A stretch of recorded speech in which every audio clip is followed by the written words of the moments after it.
बोकडे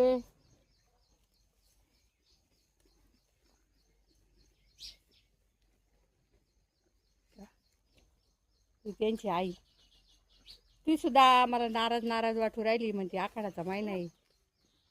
हां, आता माझे 2 लेकरं जातील खाटकाच्या दारी.